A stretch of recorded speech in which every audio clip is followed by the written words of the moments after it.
Welcome to Films and Stuff with your hosts, Pete Mitchell and Ethan Hunt. Pete, Films and Stuff, Saturday. Welcome back, my friend. How are you? I'm great, Ethan. How are you? Everything is great.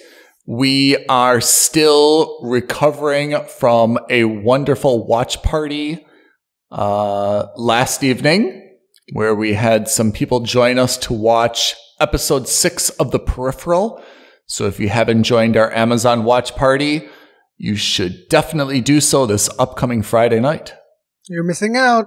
Missing out. Not just on the watch party, but also on a very good show. Oh yeah, The Peripheral is amazing. Well done, Amazon. We don't say that often, but when we do, we mean it. But enough about that. It's time to get on to our weekly stream or skip segment. That's right. And just a quick recap. Ethan has prepared a list of shows he wants me to watch. I have prepared a list of shows I want him to watch. We randomly select a show every week. We watch at least 2 episodes of the show that was assigned to us. And then we make a quickfire review on whether we think it's a show that's worth subscribing to, a show that's worth mooching a password for, or a show that, you shouldn't bother wasting your time with. That's right. And if you've been following us, you know that Pete is on a white hot streak. Everything that he's been watching the past few weeks has been off the charts. Yeah, and I think credit goes to you. Does it continue this week? That's the big question.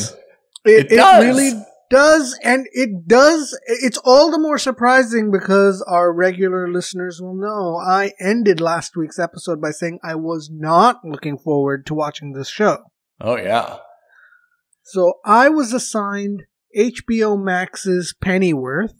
Originally, it was an Epix production, but of course, since HBO Max became a thing, Warner Brothers kind of enveloped it into the HBO Max label. So you'll find it on Epix and HBO Max. We're considering it an HBO Max show because it's a part of the DC universe. That's right. As the name implies, the story is about Alfred Pennyworth.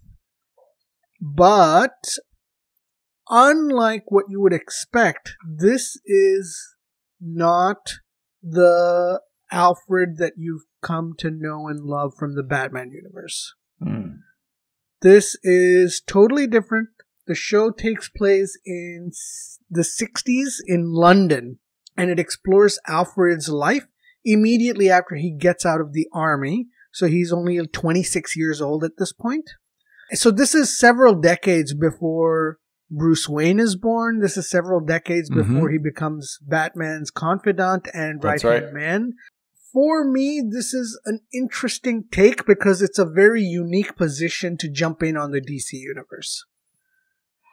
If you don't know anything about the DC universe, you're not going to get hurt by that because this show has nothing to do with Gotham City. It has nothing to do with any of the villains that you would think of. It's got nothing to do with that. The only tie-in that it has is the fact that the main character's name is Alfred Pennyworth, and that he somehow ends up working with Thomas Wayne, Bruce Wayne's dad, who for some reason is an international super spy.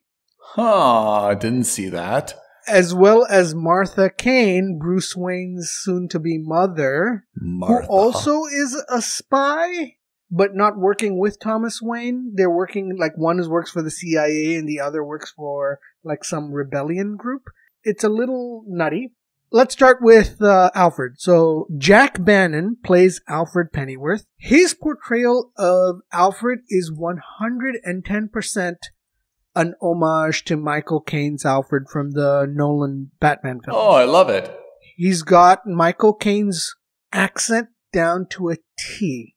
So even though he's much younger, even though he's very fit and he's, clearly an ex-soldier, his voice, if you put a blindfold on me, I would say, oh yeah, that's a young Michael Caine.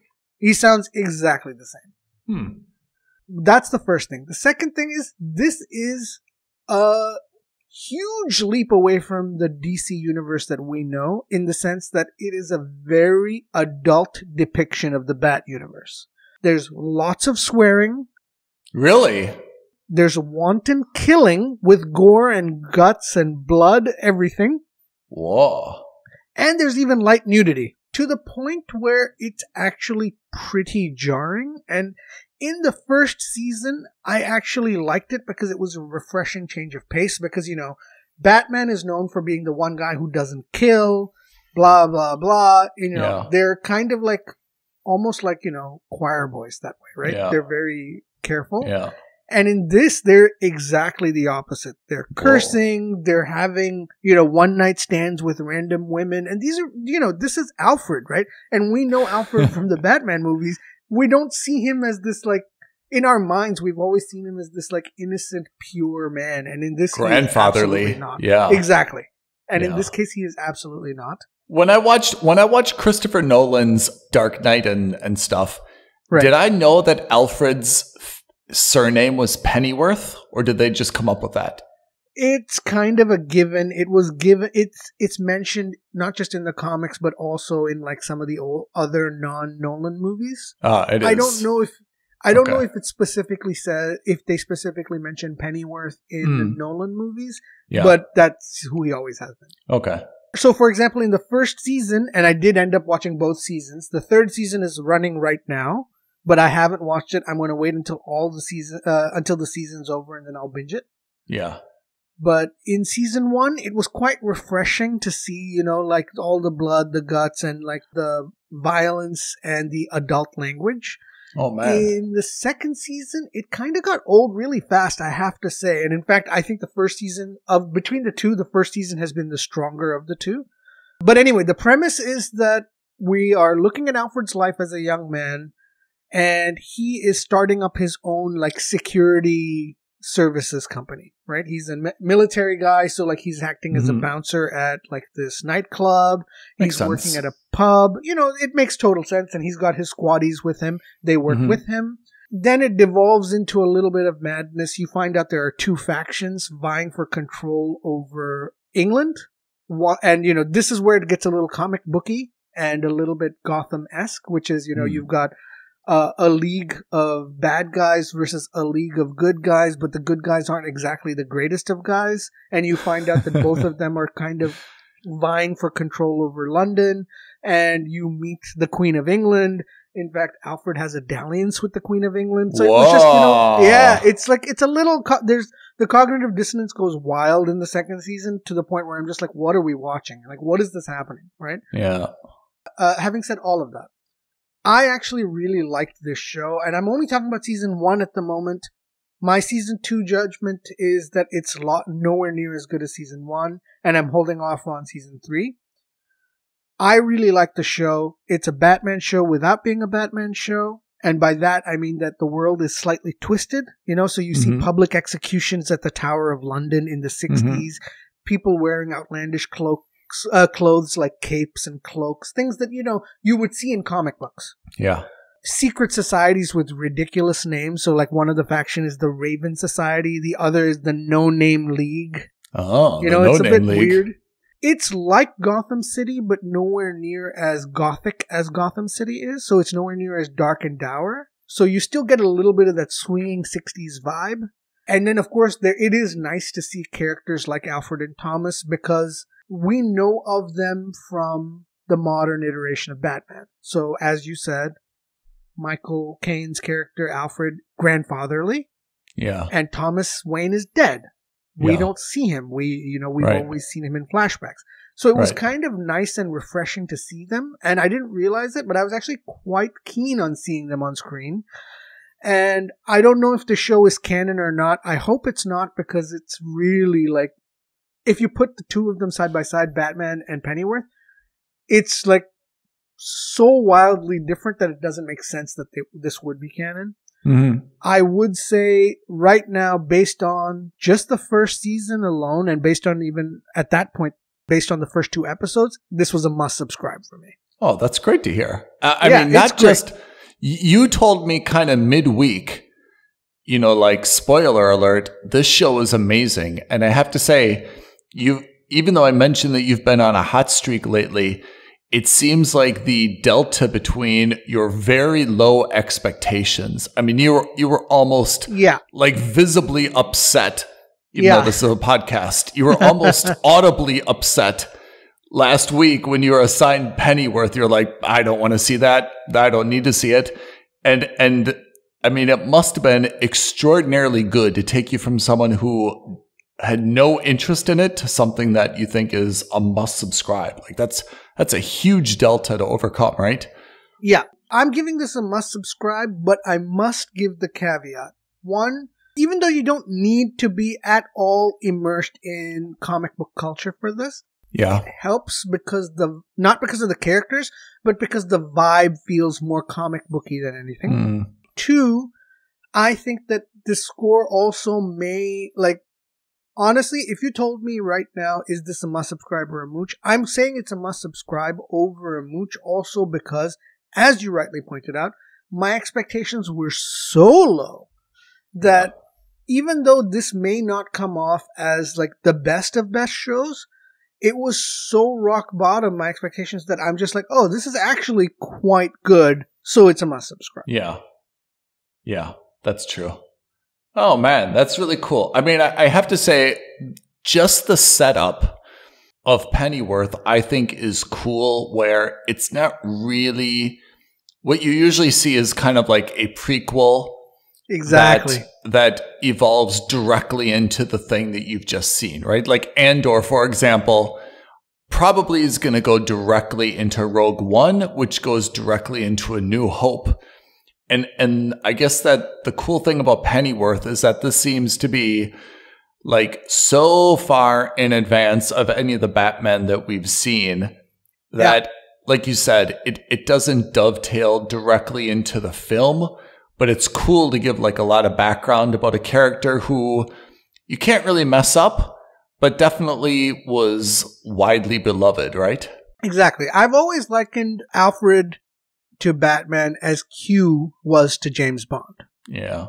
The supporting character, the guy who kind of jokes around with him, but also at the same time helps him achieve whatever he needs to get it done. I have to say, that's a very kind of good episode idea, which is those supporting characters where maybe you don't need to see more of them on screen, but when you do see them, they're extraordinarily satisfying. I kind of feel like, Bond has really tread all over Q in the sense that they've now made him like way younger and, changed him a lot, right? Alfred's always remained remarkably, at least the Dark Knight, right? He's always remained, remarkably similar. Yeah. Now we saw something new with the Robert Pattinson, Batman. Yeah, he still maintains. You're right. In the Batman, he was still a fatherly figure, but he wasn't a grandfatherly figure. Yeah, and that's not a dig on Michael Caine or any of the other previous iterations of Alfred. I think that was just a stylistic choice of Matt Reeves, and I think it was a good one. Yeah, where you have a slightly younger Alfred who is intelligent, who was being a little bit more, let's say, involved in the Bat universe. I think Michael Caine's Batman was much more of a steward of the name of the Wayne family, but and more of a butler than he was as, the guy who kind of helped him do stuff in the Bat. That's right. That's absolutely right. Oh man, that's a great one. Okay, so that is Pennyworth on HBO Max. Pete gives it a must subscribe. High praise indeed. And I've looked at your scores. Even though you're riding a hot streak, you are not known for your grade inflation, Professor Pete. So I think we can say that that's really a true score.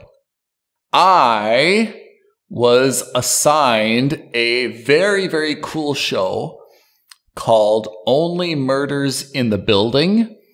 It is on Hulu, and I've heard of this before. I did not ever feel compelled to watch it, but it is it calls itself a mystery comedy drama. So obviously it's trying to tick all the boxes, everything, I guess, except like a horror. It's 10 episodes season 1. There is a season 2. It's from 2001, and it stars a pretty cool cast, I have to say. Steve Martin. Yeah. And his character is a former actor who's, living off of his past glory. And he plays that role very well. It's very believable. Martin Short, who is a former Broadway producer, again, plays that role very well. It's believable. Yeah. Selena Gomez, whom I love, plays a rich, snotty kid who is apparently an artist. I have to say I like her a lot as an actress. I don't think that's the best way to position her in this show for some reasons I'll get into. But all three of these characters live in the same Upper West Side, affluent Manhattan apartment. So I guess it's very believable that a former actor, that a former Broadway producer live in the same building. Selena Gomez, who is dramatically younger and is now apparently an artist, a little bit unlikely that she would also be living in such a building, but let's go for it. It's fiction. And the three of them have, just generally speaking, a really good vibe between them. And it's also, I think, pretty clever to try to tick the boxes. And that's one of the benefits I see about this show, which is, unlike a lot of shows that you and I have watched, which it's okay for us to kind of binge on our laptops alone. If your mom walks into the room or you're looking for something a little bit family friendly, this show, Only Murders in the Building, absolutely is okay to watch with almost anyone. It's not vulgar. I think there's a little bit of swearing, but not like F-bombs. And the characters, obviously, just because of their age ranges, something appeals to everybody. And I have to say, all three of them have a very, very good vibe. Like they genuinely seem to be getting on with each other, which is pretty cool to see. I have to say, just given the generational gap between Steve Martin, Martin Short, and Selena Gomez, right? Right. So that's cool. So the way that this plays out is the three of them live in the same building, and there is, as the title says, a murder in the building. And the three of them realize that they're all very huge fans of one of these true crime podcasts. And they decide to do a little bit of detective work because apparently this murder is deemed to be a suicide. And all three of them think that's a little bit fishy for a lot of kind of cool reasons that they all uncover. And they decide that they're going to start their own podcast, and they're going to basically investigate this death in the building. They don't think that it was an accident. They think that someone in the building killed this person. And they go through all sorts of, hijinks. Great word. All sorts of hijinks to try to identify who would be short list of suspects, cross them off one by one. Some people they think absolutely are guilty, come up with an alibi or a reason that they have not done this. Some people that they think would totally be innocent, have nothing to do with it. They find something suspicious that may have linked this person to the death. So I watched 3.5, 4 episodes. It is absolutely good. For me, it is not a must subscribe though. I would definitely say it's a mooch. And I think it's a great show. It's just a high bar, I think, to be a must subscribe. But one of or two of the things that I really, really like about it is it's relatively wholesome. The jokes are clever and clean. And I mean, it's not like they're all like, it's not like there's without any, off-color jokes and stuff like that. Like I said, there's some very, very light swearing. I haven't seen any vulgarity. There's no F-bombs. There's no like gratuitous like nudity and stuff like that. It's relatively clean, even though there's obviously like a little bit of off-color stuff from time to time. generally it's pretty good. So I have to say, in a catalog of a lot of shows that try to, shock us with their language or with depiction of drugs or sex or violence or things like this, it's nice to have something that's a little bit more, not just realistic, but, a little bit more wholesome. And that's probably because Steve Martin and Martin Short are in it. Selena Gomez does sometimes have a little bit of a dirty mouth. And again, I have to say, even though I like her a lot and I like her vibe with the guys, for example, just the way that they communicate, she's obviously much more comfortable, sending text messages and, shorter communications. And they're a little bit more like uncomfortable with that, a little bit more formal with it. They're not as fast and so forth. That's a very, very kind of like believable trope. But from time to time, I think that she's a little bit kind of nasty in terms of like her attitude and how she talks to them. I wish that was cut out of the show. But apart from that, this is absolutely a mooch. You will not be disappointed watching it. I just don't think that it's appointment television. I know that it has been renewed for season 2, and season 2 apparently our favorite, or one of our favorites, Cara Delevingne, is going to have a major role in this. So okay. Yeah, that will be cool. So I have to say it's a very good show. I'm happy to have watched 4 episodes. If I had more time on my hands, I would actually watch, probably the end of the first season. I'd love to see how it ended. But again, I can put this aside for a week, 2 weeks, and pick it up then, and I won't be any worse off. And for me, that's the distinction between a mooch and a must subscribe. A must subscribe, it's like, I gotta watch the next one. I've gotta see how this ends. I've gotta fit in one more episode. I don't have that level of desperation to continue watching this show. But like I said, very good. I'm better off for watching it. And I really like that it's a unique spin on stuff that we've seen before. Okay, perfect. I'll put it on my watch list, but I won't prioritize it. Yeah. But I have to say, I think the one thing you and I have noticed from Hulu and HBO Max, we've watched probably fewer shows from them, but everything we've seen has been so well done, right? Yes. They've done, I think they've gone a little bit on the Apple model, which is we may not produce 50 shows a year like Netflix does. We may not even produce 25 shows a year like HBO Max does. But what we're going to produce, whether in the 5 or 10 shows that we're going to produce, they're all going to be critically acclaimed. Yep. Absolutely right. Absolutely right. Shall we roll our virtual dice or whatever we have? And let's see what we've got coming up for next week. Absolutely. You will be watching and giving us a report on Warrior Nun on Netflix. That is a name of a show that's like so clickbait worthy, right? It's good. It's definitely a catchy name. Yeah. And I will be watching on HBO Max. I will be watching Hacks. So I'm going to guess Warrior Nun. I've seen the cover art. I haven't seen anything about the show. I'm going to guess it's either a comedy where